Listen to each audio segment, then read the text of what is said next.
여러분, 우리가 사는 이 세상이요. 그냥 유명한 사람들만 만든 게 아니에요. 사실은 보이지 않는 곳에서 세상을 움직인 거인들이 있었죠.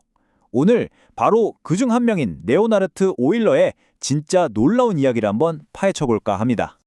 자, 한번 생각해 보세요. 우리가 매일 쓰는 소셜 네트워크, 그리고 길 찾을 때 꼭 필요한 GPS, 심지어는 수학에서 가장 기본이 되는 숫자들, 이 셋 사이에 과연 어떤 공통점이 있을까요? 전혀 상관없어 보이잖아요. 그런데 놀랍게도 이 모든 걸 하나로 꿰뚫는 연결고리가 있습니다. 네, 맞습니다. 그 정답이 바로 이 사람, 레온하르트 오일러입니다. 무려 18세기 사람이지만 그의 생각은 21세기를 사랑하는 바로 우리 삶의 아주 깊숙한 곳까지 들어와 있어요. 그럼 오일러는 대체 어떤 사람이었을까요? 모든 것의 시작, 그의 놀라웠던 어린 시절 이야기부터 한번 따라가 보죠. 자, 시간 여행을 떠나볼까요? 18세기 스위스 바젤입니다. 사실 오일러는요, 원래 수학자가 될 운명이 아니었어요. 목사였던 아버지는 당연히 아들도 자신처럼 교회의 길을 걷길 바랐죠. 하지만 어린 오일러의 마음은 전혀 다른 곳, 바로 숫자들이 가득한 세계를 향해 있었던 거예요. 그리고 그의 재능은 정해진 운명마저 바꿔버릴 만큼 정말 어마어마했습니다. 그의 성장 속도는 이건 그냥 빠르다고 할 수준이 아니었어요. 한번 보세요. 고작 13살에 대학교에 들어갔고요. 16살에 석사 학위를 땄습니다. 그리고 20살이 되자마자 당시 유럽 최고의 석학들이 모인다는 상트페테르부르크 아카데미에 합류해요. 이건 그야말로 질주, 폭풍 성장 그 자체였죠. 근데 오일러는 그냥 책상에만 앉아있는 학자가 아니었어요. 그는 현실 세계의 문제, 그러니까 수십 년 동안 당대 최고 똑똑하다는 사람들의 머리를 아프게 했던 그런 난제들에 직접 뛰어들었습니다. 그리고는 정말 아무도 생각하지 못했던 방식으로 해답을 찾아냈죠. 자, 대표적인 예시가 바로 이거예요. 당시 퀘니히스베르크라는 도시에 아주 유명한 수수께끼가 하나 있었어요. 이 도시에 있는 7개의 다리를 딱 한 번씩만 건너서 출발했던 곳으로 다시 돌아올 수 있을까 하는 문제였죠. 그냥 동네 산책 문제 같잖아요. 근데 이게 아무도 풀지를 못했어요. 바로 여기서 오일러의 천재성이 폭발합니다. 그는 이 문제를 완전히 다른 차원에서 봤어요. 잠깐, 도시의 실제 모양이나 다리 길이는 전혀 중요하지 않잖아? 라고 생각한 거죠. 중요한 건 딱 두 가지. 육지라는 점, 그리고 그 점들을 연결하는 다리라는 선. 이거면 끝이었어요. 이 단순하면서도 강력한 아이디어 하나가 오늘날 우리가 쓰는 모든 네트워크의 기초가 되는 그래프 이론을 탄생시킨 겁니다. 정말 대단하죠? 오일러는 이런 현실적인 문제만 푸는 게 아니에요. 그는 수학 속에서 논리를 넘어선 궁극의 아름다움을 봤습니다. 그리고 그 아름다움의 결정체가 바로 이거예요. 흔히 세상에서 가장 아름다운 반정식이라고 불리는 오일러 항등식입니다. 아니, 이 짧은 수식 하나가 뭐가 그렇게 대단하냐고요? 보세요. 여기엔 수학에서 가장 중요하다고 하는 5개의 왕이 모두 들어있습니다. 자연의 성장을 설명하는 수 2, 상상의 세계를 여는 수 I, 원의 비밀을 품고 있는 파이, 그리고 모든 것의 시작과 끝인 1과 0까지 정말 서로 아무 상관도 없어 보이는 이 5개의 숫자를 오일러가 이 하나의 식으로 완벽하게 묶어버린 거예요. 이건 진짜 볼 때마다 소름이 돋아요. 하지만 이렇게 위대했던 천재에게도 정말 혹독한 시련이 찾아옵니다.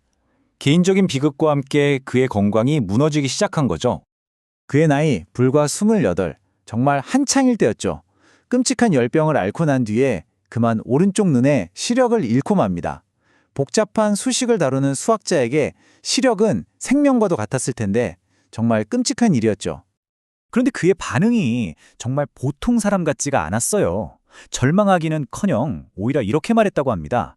이제 나를 방해할 것들이 더 줄어들겠군. 정말 믿기시나요? 한쪽 눈을 잃은 걸 오히려 연구에 더 집중할 기회로 삼아버린 거예요. 이 정신력 정말 대단하지 않습니까? 불행은 여기서 끝나지 않았어요. 시간이 흘러 1766년 백내장 수술마저 실패하면서 그는 남은 눈의 시력마저 거의 다 잃게 됩니다. 이제 그의 세상은 완벽한 어둠에 잠겼죠. 모든 사람들이 생각했습니다. 오일러의 연구 인생은 이제 끝났구나 하고요. 과연 정말 그랬을까요? 이 어둠이 그의 천재성까지 삼켜버렸을까요? 결과는 그야말로 모두의 예상을 완전히 박살내버렸습니다. 믿기 힘드시겠지만 시력을 거의 다 잃은 후에 그의 생산성은 멈춘 게 아니라 오히려 폭발적으로 늘어났습니다. 앞이 거의 보이지 않는 상태에서 그는 무려 400편이 넘는 논문을 썼습니다. 상상이 되세요? 모든 복잡한 계산을 오직 머릿속 기억에만 의존해서 해내고 그걸 아들들에게 불러주면서 연구를 이어간 겁니다. 더 놀라운 사실은요, 그가 평생에 걸쳐 이룬 전설적인 업적의 딱 절반이 바로 이 시력을 잃은 암흑기에 나왔다는 겁니다. 그는 더 이상 눈으로 세상을 보지 않았어요. 순수한 정신의 힘으로 우주의 언어를 본 거죠. 자, 이제 마지막으로 이 18세기 천재의 머릿속에서 나온 것들이 21세기를 사는 우리와 어떻게 연결되는지 한번 볼까요? 아마 깜짝 놀라실 거예요. 아까 그 퀘니스베르크 다리 문제 기억나시죠? 그때 탄생한 그래프 이론이 바로 오늘날 여러분의 소셜 네트워크 친구 관계, 가장 빠른 길을 찾아주는 내비게이션, 전 세계의 택배가 움직이는 물류 시스템에 보이지 않는 설계도가 됐습니다. 우리가 매일 쓰는 기술의 핵심인 거죠. 여러분이 지금 듣고 계신 음악 파일, 보고 계신 사진 파일, 심지어 이 디지털 통신 자체도 전부 오일러 덕분이라고 하면 어떠세요? 그의 공식들이 바로 디지털 신호를 처리하는 핵심 기술의 바탕이 돼서 오늘날 우리가 아는 MP3나 JPG 같은 것들을 가능하게 만든 겁니다. 근데 이게 끝이 아니에요. 유체역학, 광학, 천문학, 심지어는 음악 이론이나 배를 만드는 설계까지.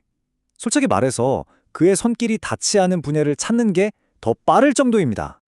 어쩌면 오일러가 남긴 가장 위대한 유산은요, 바로 현대 수학이 쓰는 언어 그 자체일지도 몰라요. 우리가 지금 너무나 당연하게 쓰는 fx나 e, i, 파이 같은 기어들 있죠?